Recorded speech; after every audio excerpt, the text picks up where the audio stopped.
When you don't take time to look at it through other people's eyes. Take some time and reflect on what you believe in your soul. Cause that is the key to life. You gotta let the negativity go. Hi, What the Foxers. Thank you so much for tuning in today. I wanted to remind you that the What the Fox podcast is sponsored by Therapy Appointment. Therapy Appointment is the practical tool for starting, growing, and managing your practice. Therapy Appointment was built for therapists by therapists. Hello, and welcome to What the Fox podcast with your two hosts, Amber Ross and Lindsay Fox. Today we have our special repeat guest speaker, Dr. Adam Valungas, joining us. Whoop, whoop. And for those of y'all who have not heard an episode with Dr. Valungas in the past, we want to reintroduce him. He is a psychologist and professor over at Assumption College and out of Worcester, Massachusetts. And, I love that we brought you on for today's topic because today we're actually talking about women. So we brought ourselves a man to talk about women. Perfect. I'll be very quiet. Well, I do think that you're going to add some value to the conversation all the same. But the topic for today is really to dive into basically how society has trained us as women in terms of our femininity and what is normal and how we've been conditioned. And when that sort of goes awry and turns toxic, because I feel like every woman out there has experienced some type of exposure to this or has been that person. So that's sort of what we're diving into for today. Aren't you excited, Dr. V? Yep. Thrilled. He's Totally like, why thrilled. the hell I can see did it on you your face. He's like, why did y'all choose me to talk to you about this? It's all good. We value your perspective. And I know, Lindsay, you and I've shared before how we met and our relationship was incredibly toxic. And a lot of that was due to the pressure that, do I need to like put a period there? Like, And it still is. We are no longer toxic. We are a good example of how you go from toxic to supportive of one another, because that's the end goal, is that we want to see women supporting women, not women bashing women like we've been told to do or subtly told to do. Yeah, I was going to say, it's not like an outright society says you should be mean to each other because you're women. It's more of a, like, you have to be better than the woman next to you. You have to have your stuff more together than the person next to you. You have to, be XYZ. And it's this comparison game that just drives us all a little bit bonkers. It is. Is this something that you've ever noticed, Dr. V? Just like, listen, yes, I'm dragging you into this conversation. Come on in. Well, I'm just saying, you're a psychologist and I get it. We all have our shit. But is this something that you ever took notice of just as a man, or even like growing up and how women operate, seeing that whether it be through high school or college in general, just like how women operate? The cattiness and kind of... Oh my goodness, this is a safe space. You can speak freely. Well, he's like, this is career suicide. I'm staying out of it. Don't worry, I got some notes on this one. I'm going to be extra safe. Well, to be fair, research shows, we think of aggression as a stereotype of like a guy punching a wall or yelling and screaming.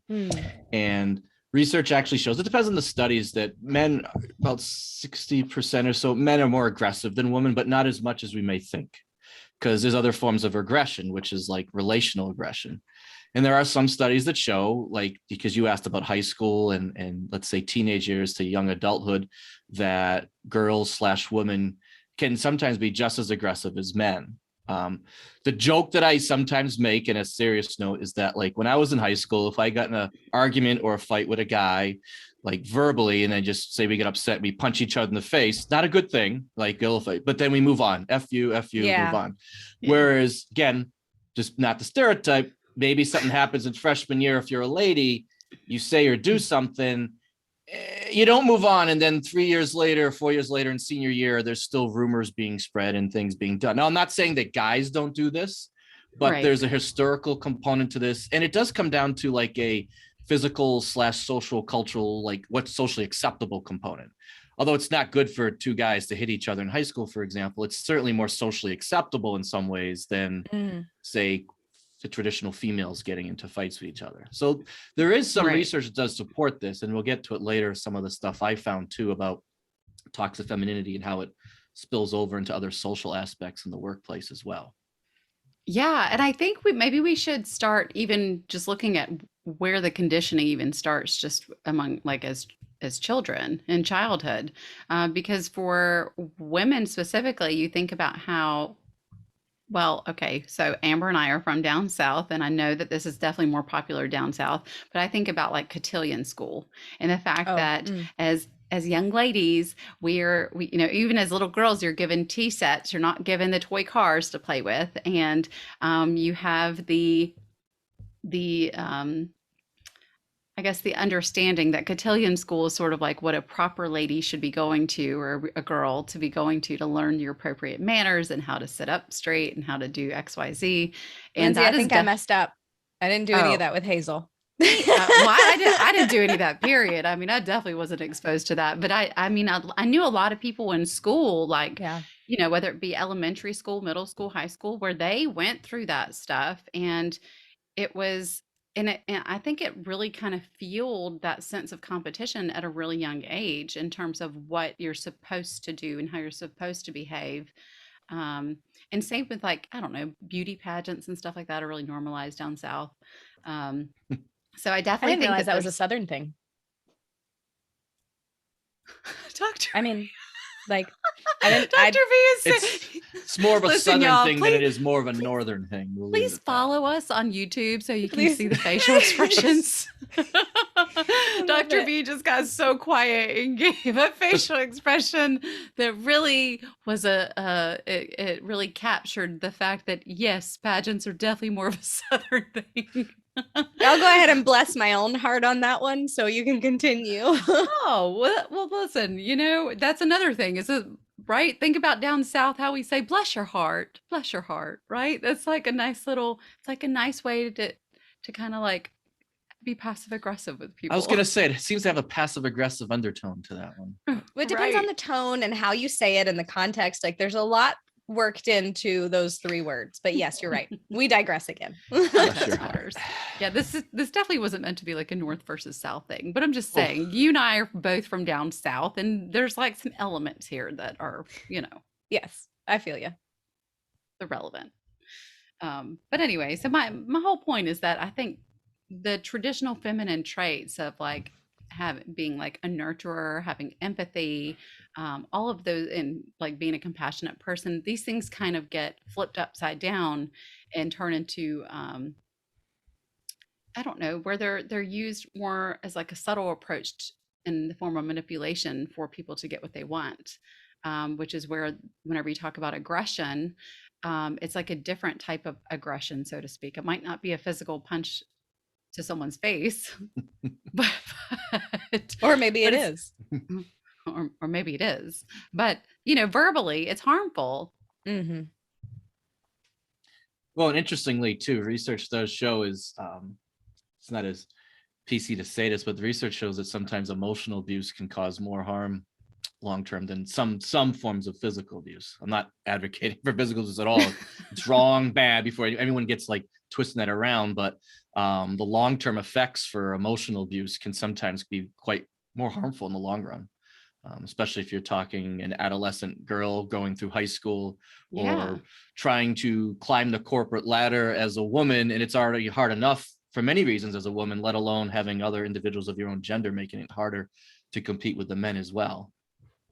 Oh, I definitely agree. I mean, just even adolescent years, if I think back on my own childhood, I mean, I was teased and picked on for all kinds of random stuff. And you know, if it wasn't me, it was probably the next girl. But just, you know, just vicious little things like people putting stuff on my locker or picking on Mhm. what kind of clothes I was wearing, or you know, what does your haircut look like, or who are you friends with? Just this little nitpicky things, but it's like I think in our world, at least in psychology, I think of these as like splitting behaviors too, in the sense where you see people kind of like doing that triangulation and kind of pretending to be one person's friend, but then there's some like backstabbing stuff going on. Um, so whether it be in high school or in the workplace, or, you know, this is basically what made reality TV take off and be amazing, Mhm. right? People want to see the drama. Oh my gosh, I'd rather not. Like, no, I think you're so right. And I can recall like I was tormented as a child by like same gender, opposite gender, like it did not matter. I just like I experienced such terrible um just ridicule from my classmates all the way through school, like even obviously through high school as well. And I internalized that and decided that I needed to be harder than the other people so that I could just close myself down and not be hurt by the things that were going on around me. And ultimately, it made me into an incredibly unkind person because I felt like I was lashing out at other people because I had had so many people lash out at me. And that just perpetuates as you get older until you stop and say, okay, enough is enough. Like, this is not healthy for me.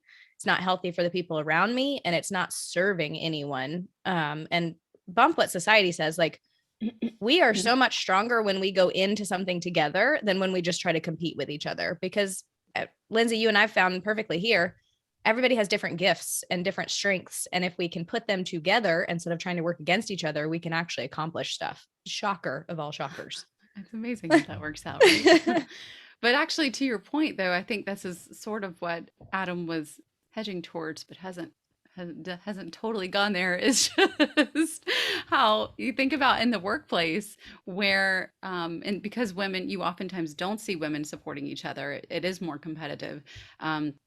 It sabotages people's ability to kind of advance in their careers and to kind of move ahead. Like if when we kind of get into looking at what is feminism and then what is toxic femininity, I really think about like the goal of feminism is equality for all, right? In theory, yet somehow when we kind of look at this through a toxic lens of how we end up sabotaging one another in the workplace, because maybe there's, you know, you want to climb that corporate ladder quicker or faster, what have you. But then we're sitting there saying, why aren't there more women in senior roles? And it's like, well, because you're too busy tearing down other women so that they cannot advance, because it's sort of like you want to be the front runner. Adam, any thoughts from your side? You know, you've been unbelievably quiet about this, provided Yeah, that I don't this was like a topic this. that you I'm a man of initially few brought up. words. You are not. This was a topic you had initially brought up, and so I think it is important to have your input on it. Is there anything in particular that you feel like might be helpful for people to hone in on? Well, you alluded to, so I, of course, like a good little professor that I am, I did a little bit of research into this because this is a topic where one has to be careful with anecdotal type of stuff. And, you know, to be fair, too, some of the stuff that we're talking about as well, this isn't just a female woman thing. Men do this as well. It's just a greater frequency or propensity, at least what we're seeing now through females. But I did notice one thing. There are some theories of some that argue that this, I mean, if you look at toxic femininity, and I'm not an expert on toxic masculinity either, but it's not like a 180 opposite, you know, type of, it really is interesting. Feminism is supposed to be, and there's many different definitions. It gets kind of muddled depending who you talk to, but it's supposed to be a quality for all people. And so it's not just women for women, but women for men too, like how you treat all individuals. And so a lot of some of the literature that I read, they're getting upset that why are women putting down all other women? It's against the very core of what feminism is supposed to be. There are some interesting theories. Like one brief theory is just simply that femininity arises just from the history of male dominance. So women typically, especially in the past and still now as well, didn't have the power or influence over men. It's still very much male dominated society. So women found their ways of more subtle ways to kind of get to the top or accomplish certain goals without physical or more covert type of aggression or violence. However, it's it's shifted where not all, but some women tend to be more prone, interestingly, to do that to other women instead of men. I was just reading one study that was cited in the Wall Street Journal. It was when they were studying an article by Allison Gabriel that women are 14 to 21% more likely than men to report experiencing uncivil treatment from female coworkers. And there was another article, and I apologize, I can't remember the author, from Journal Development and Learning and Organizations, that 70% of female executives, and this was within the past few years, feel they've been bullied by women in their office, and that has stunted their professional growth as well. So these are women executives, top level women. These aren't like men chatting away. These are women being asked questions, and these women are saying, yeah, I've been bullied by men too sometimes, but I've been predominantly, most of us have been bullied more often by other women than by men, which is very interesting to kind of look at. And there was somewhere else I was reading too, that if you were to ask women though, like, are you one of the bulliers? Like, what's your perception of bullying? A very small percentage of women would say, oh, yeah, I admit I engage in that, right? Yes. So that the numbers don't match. Right. So I don't know if it's like a denial thing, which not a big fan of that, but maybe it's the perception. Maybe those that are engaging in some of these behaviors are not even fully aware that they are, or at least maybe to the degree that they are engaging in such behaviors. I just feel like it's not nice. It's not fun to get called out, right? So like if somebody asks you if you're a bully, how likely are you to actually say yes? I mean, they probably ask questions where they don't say, hey, you're a bully. If this is, they probably ask questions on a survey, like, do you engage in certain behaviors? And this would be true with any gender. Most don't like acknowledge and say, yeah, I do those things. I may be a victim of it, but very few people acknowledge that they engage in those things. Well, because we're all perfect and we never mess up, right? Right. And that's to your point, Emma, that's the unfortunate part, is to produce change, right? Because, for example, a lot of women could be listening to this going, oh my God, this is horrible. Women should stop engaging in these behaviors. Which is true. How many would actually say, oh, but I'm the one that's doing this too. Mm-hmm. So now I need to change myself, because that's the biggest takeaway is that only the individual knows to be motivated for change. They have to acknowledge that they're engaging in these behaviors to begin with, versus just walking away saying, yeah, that's horrible. That's bad, but I don't do that. Then nothing's going to change. Of course. You can't, in the words of Dr. Phil, guys, you can't change what you don't acknowledge. But it's true. I mean, listen, love them or hate them. It's true. If you can't change something that you're not choosing to acknowledge. I mean, but yeah, if you're kind of like the gossip queen of the workplace, and it is stop that. Right. If it's incredibly toxic and you're the person that's stirring this shit up everywhere you go, that's a problem, and you're a part of the problem. And usually, and I think a big part of this too is like reflecting, once you've kind of built up the sense of self-awareness of like your part in it, it's also sitting there and kind of saying like, why am I doing these things? And getting really honest with the fact that this is being bred from a place of insecurity. Yeah. This is being bred from a place of your own shit that you're maybe not aware of or not working through as well. I mean, it's coming from a place of insecurity and societal conditioning for the most part.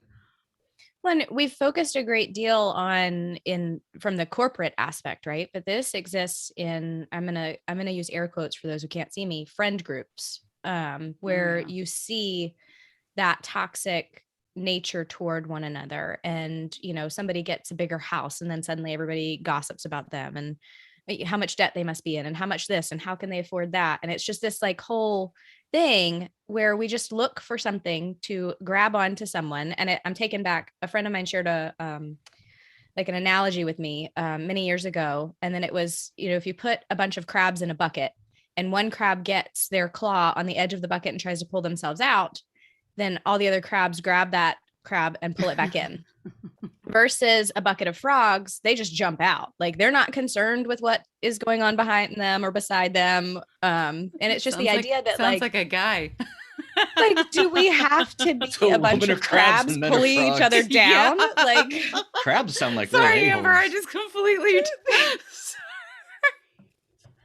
I'm sorry. I think I just got out of your friend's analogy that men are frogs and women are crabs. Well, you might not be wrong, at least from a personality standpoint. Now, of course, not all women act that way and not all women are bullies. But like I have certainly experienced that. And I mean, unfortunately, like I have been a crab in a past life. I choose not to act like that anymore because it's just not a part of my story. It's crabby. I've written it out. I've written that out of my story. And it is crabby. It's crabby and it's crappy all in the same time. Right. That's right. It's crabby and crappy. But it is true. And I have been in some shitty workplace environments. Oh my gosh, thinking about the stuff that takes place there. And I actually, whenever like looking at this, the study that Adam had referenced, that's in the Journal of Development and Learning of Organizations, this study found 70% of women felt their professional progression was hindered as a result of being bullied. I mean, think about that. When you think about like that's 2/3 of the workplace of women are saying that they've been bullied by other women at work. And that study labels it as, and I kind of loved how they coined that phrase of queen bee syndrome. And that's really what it is. I mean, how many times have you been in a workplace where it's the person, there might be a female who's either working their way up or trying to, or is in kind of a status position where the goal is really just sort of to retain power or control rather than trying to engage more of a leadership, acting as like a real leader to kind of unite teams and bring people together. I don't know. It's just something that you do see a lot. And I feel like there's a distinct difference between being ambitious and determined versus having that queen bee syndrome of just kind of being shitty, crabby, and bitchy. Well, I mean, I think the key difference is my That wasn't success. clinical, by the way. It's not clinical. No way. Your success doesn't negate my success, and my success doesn't negate your success. Like they don't have to happen in independent silos, and only one of us gets to win. Like, I think we need to change that mentality and that idea that society tells us that, like, you have to be better, and there can only be one winner, because I don't think that exists. I mean, this isn't like, it's not like sports, right? This is real life.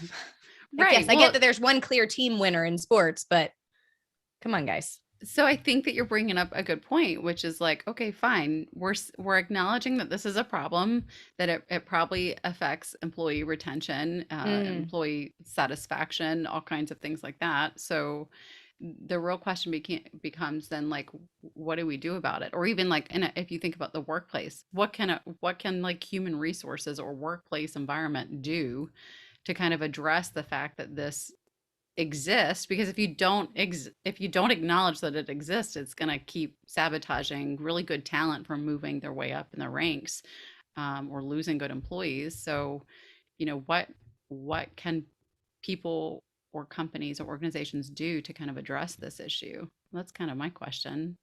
Anyone can answer. That's a great question. I think one area, I got a few thoughts on that, but one area is, again, the more I look into this, a lot of this seems to be a byproduct of the inequality between men and women to begin with. I think sometimes, again, I'm using the work analogy here, but like if you said HR in the workplace, is that it may already seem like there's limited resources for women to begin with. And so it's easier for women to look at other women as perhaps competitors for certain jobs or positions, because there aren't, especially corporate positions or, upper middle management, there aren't as many women to begin with there. And so it's more prone to look at that as competition. So I think having greater equality just to begin with men and women positions, I think you'd see few of that over time. So that's my response from an organizational kind of perspective. I think that will kind of filter through. The other part is, and this is the trickier one, is the self-awareness piece, like psychoeducation, becoming aware.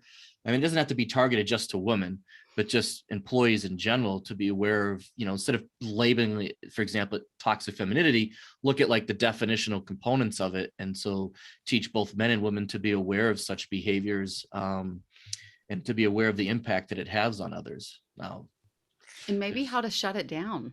Yeah. Well, it starts off with psychoeducation first, right? Yeah. Because it's hard to shut something down if Definitely. everyone's walking around saying, I don't do that. Oh my God, I would never do that. Or I Well, do that, but I'm not going to say anything. I think for That's how I this, got up here. I'm not going to stop. I think for the shut it down part, it's like refusing to be a part of the conversation, right? Like ensuring that your ears are not open to that and people know that it's clear, like that's not acceptable. And here's why. Now, that's a hard thing to do, especially if you're trying to fit in with politics and fit in with, Yeah.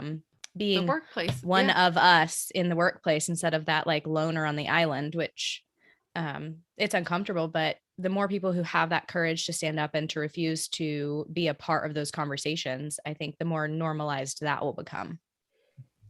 Perhaps, perhaps. I mean, there's nothing wrong with having more boundaries in the workplace. That's for sure. I mean, Mm. and then I don't know.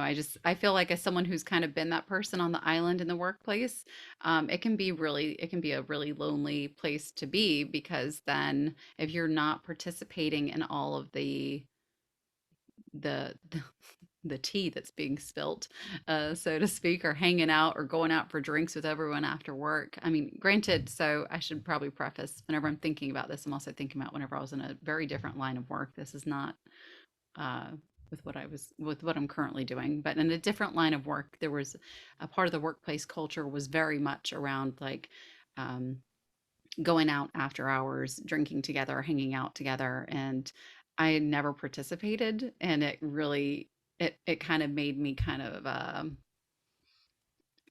outcast, so to target. speak. Mm. Yeah, yeah, a target, a two, Yeah. yes, but it's just so there is a delicate balance of like how do you figure out that balance, and then what can a person or place slash organization do to kind of um, stop that because at least in my experience in the place that I'm thinking of, I can think about how incredibly toxic it was because it was a workplace cultural norm, so to speak, to be a part of all of that.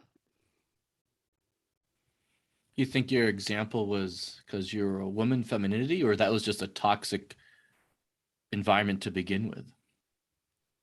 Um, Because a so lot of these the behaviors we're labeling as toxic femininity. I mean, men can do this to women, Mhm. women yeah, can do it to men. this was a group of women specifically. I Okay. mean, so I worked at a large property that had many different people, but the group that I felt targeted by it was a specific group of women, a group of women that were kind of in the sales group, and then a group of women in the front of the house. They all hung out together. They all hung out to like did fun stuff or whatever. But I just really always had very firm um, boundaries around like I am not going to disclose my personal life in the workplace. I'm not going Mhm. to disclose whatever happens whenever I walk into my shift or whatever. It's that that stays here at work, and then whenever I go home, stays at home. Mhm. But there was a lot of I guess judgment because I wasn't participating in kind of like the oversharing of information in that space. Um, and yes, I think whenever I think about the group, it was all women, so I do think about it Mhm. as more of a the societal conditioning of it being a norm among the women. Imagine if just one or two people in that group said, "Hey, this isn't cool. Yeah. Why are we talking about her?" Or "Let's invite her along." So as we're talking, I think about like, the high schools I used to work in do things like, anti-bullying programs. Part of it That's was Mhm. right. being aware, catching it, but also calling it out. I was always the first one to say, like, if you see someone being bullied and you do nothing about it, then you're just as you're complicity. You're engaging in the same behavior. So to one of your earlier questions, Lindsay, is like, creating a culture environment where people both recognize it and call each other out, maybe to some degree, or recognize it instead of seeing it and pretending it's not there. Yeah. And maybe that psychoeducation and awareness, you just need a certain percentage of folks to notice that and speak up or do something. Or it doesn't even have to necessarily argue with colleagues. Just, oh, hey, Lindsay, you want to come around next time? Or at the tables, yeah, hey, I'm just making this up, but hey, Lindsay's not here. Why are we talking about her? That kind of stuff. Like those little things can add up quite quickly. Yeah, I agree. And it can kind of, can get you separated very quickly too, but I kind of consider that as good riddance. You Hmm. don't want to involve, in my eyes, I personally don't involve myself around that kind of toxic environment, regardless of what, what your gender is. I just don't want to be around that kind of Hmm. energy, period. Um, But to your point, Amber, yeah, it can be very much like you can become your own island in those kind of environments. Mhm. So that's really, I just thought it was an important topic to discuss as a whole, because it does hinder people's ability to sort of move forward and expand in terms of their growth, unless you're kind of leaving that workplace environment to go somewhere else. Um, Yeah. Well, and I think you've started, or we've started sharing like ways to combat that and ways to change that. And obviously, like step one is to recognize, are you a part of the problem, right? Are you starting the conversation? Are you contributing to the conversation? Are you passively ignoring that it's happening? And start to make changes, because like we talk about in every episode, right? We share a social norm, a problem of some sort, and ways to fix it in our own lives so that it can trickle out into the broader society. So I think, yes, it would be nice for HR to step in these situations. Yes, it would be nice, for some higher power, whatever, higher executive to put a stop to it. But that onus lies with us, because we each play a contributing role in that, unless we are actively stopping it. And like you said, call it out. Right, right. Regardless of what that might mean for you. Yeah. I I mean, mean, I think that's a part of it, is understanding like I know, Amber, we have talked about that phrase, like name it to tame it. yeah. And sometimes when you name it to tame it, it pisses people off. Yeah, it does. So, that's just sort of a risk that you take as part of the process. But um, anyway, so that's sort of my soapbox on the whole issue. But Well, I think it's interesting, Dr. V, I'd like your take on this. Like, you are a guy. I think we've established that. Do you do we have. you see this type of problem as often in circles of guys, right? Like, because I can count every year of my life having been at a table where this was a problem. Is that the same on the male perspective? The short answer is no for me. This is just like a personal kind of anecdotal response. I kind of live in a different world now as an academic professor, where I'm one of the few males in my department, and I have an independent private practice. So the Is that last why you're so decade quiet plus, here? yeah, You've been conditioned to yeah, stay I've quiet learned in to these just sit back and environments. because I got to be careful. No, That's right. They my might department pounce here on is. you. We always talk how our department's the greatest here, but it's not. I'm not saying it doesn't happen. I don't know. I just feel like it's. I don't know. I see the fact that I'm hesitating to answer the question means I'm really trying to think through my mind, like Mhm. the last time I've seen or experienced this with either gender, and I can't, for the last decade or so since I've been here, I Well, can't. I think that's probably a good sign, right? Because you work Yeah. with a bunch of psychologists. So Yeah, You work with a bunch of women too. Like, that's great. That's forward movement, yeah, that they're not attacking each other. well, also hopefully there's that mindfulness, right? Especially if you're in the world of academia teaching this stuff to prospective clinicians, one would hope that they are practicing what they preach too. yeah. We do, as psychologists, we do try to be we're far from perfect, but try to be self-aware of Sure. a lot of the dynamics that go on at play, especially as professors, and you're a model too for students. So you try your best to practice what you preach too, and it's not perfect, but we definitely try to do that. Yeah. Perfect doesn't exist. That's what Lindsay and I keep saying. Perfect is an illusion. Perfect is a myth. But if we all try to do better, Definitely is. that's something. Yeah.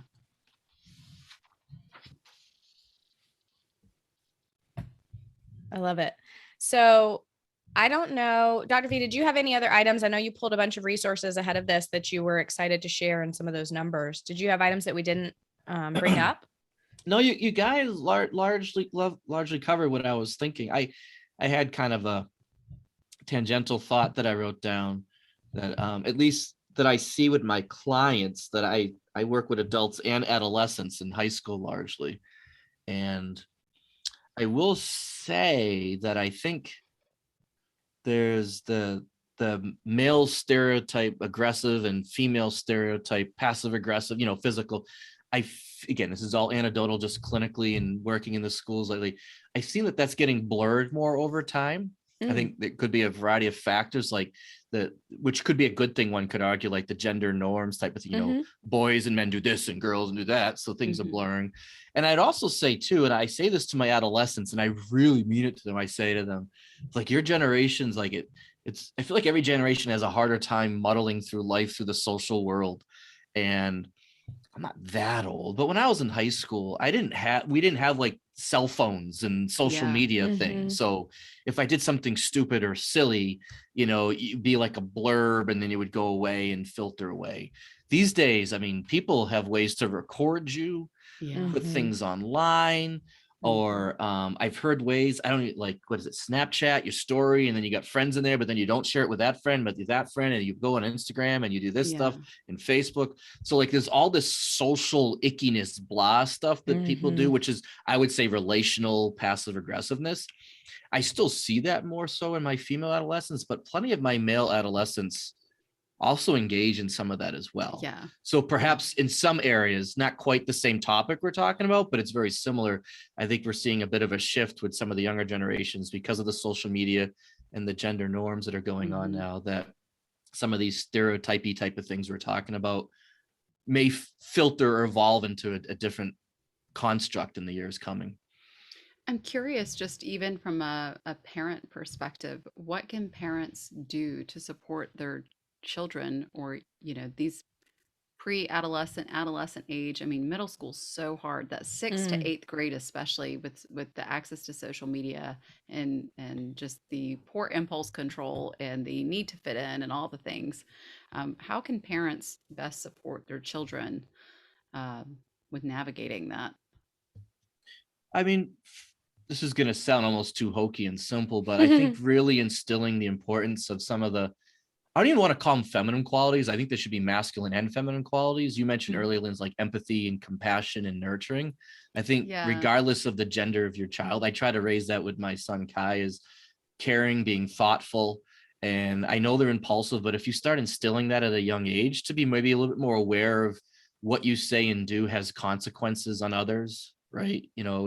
And realize, the golden rule, I think that gets lost a lot of times, is you could be in one moment being the one in one up and one down position, but then the next day it could just be flipped, and to just be aware of that.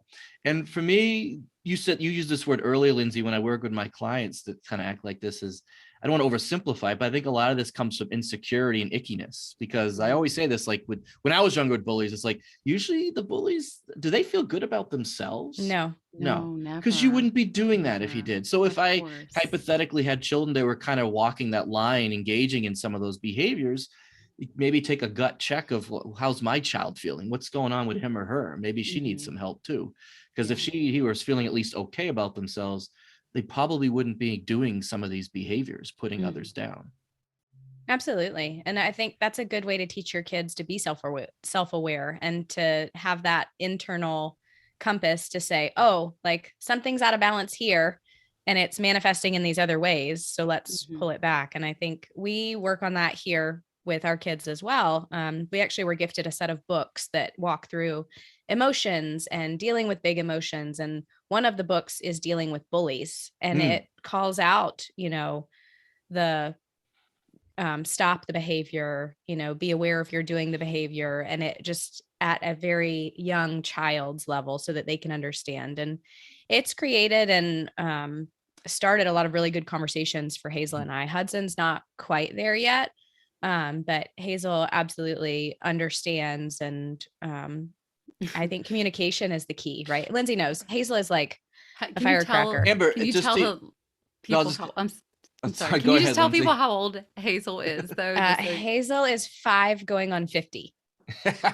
She's hysterical. This child will be the person on the playground to call out a bully. Like this. Yeah, but see, that's a good point, because that comes from Amber's, at least, parenting. And I was just going to say one thing so I don't forget it, to Amber's point, is, as a parent, to Lindsay's question, call your kids out when they do this stuff, because it's just my little pet peeve. I've seen enough of this over time where parents see it and they don't say or do anything about it, pretend it doesn't exist. I don't follow social media. Well, you kind of do more than you like to admit. And I've seen examples, there's been extreme examples in the news where parents will engage in some of that behavior too. Don't forget, a lot of our kiddos that do these things, it's observed, modeling, learning behavior. So I'm not blaming the parents 100%, but a lot of this comes from, if you see mom and dad doing these types of things, your caregivers, it's just logical and makes sense. I'm going to follow in their footsteps as well. And this is how societal norms happen. It is. We normalize it in our house, and then it continues outside of the house. Absolutely. Lindsay, that was a great question. I love it. Thanks, guys. Awesome. Well, we've covered a lot in this, I think, 45-ish minutes together. But I am, for one, grateful. I have a different perspective. Thank you, Dr. V, for representing the male aspect in this, because feminism, if I can use my words, is at its core equality for everyone. So it doesn't work when it's just, trying to get women ahead. We want to get us all on the same page, ultimately. Awesome. Yes. So thank you so much for joining us, Dr. V. This has been a nice conversation. And I'm glad that it was a topic that you, of all people, pitched at some point. My pleasure. It really does seem like the pleasure was all yours. Yes. Yes. It feels like you've enjoyed hanging out with us today. Oh, Dr. yes, V. as usual. Well, anyway, thank you so much for joining us. And we do invite our listeners to join us every Tuesday for a new episode. Please subscribe on YouTube and follow us on all the different social media platforms. We do appreciate that. Thanks, y'all. Bye-bye. All right. See you next Tuesday. And we all sing, everything is gonna be just fine. It's gonna fall into place. The sun is gonna set on your terrible day.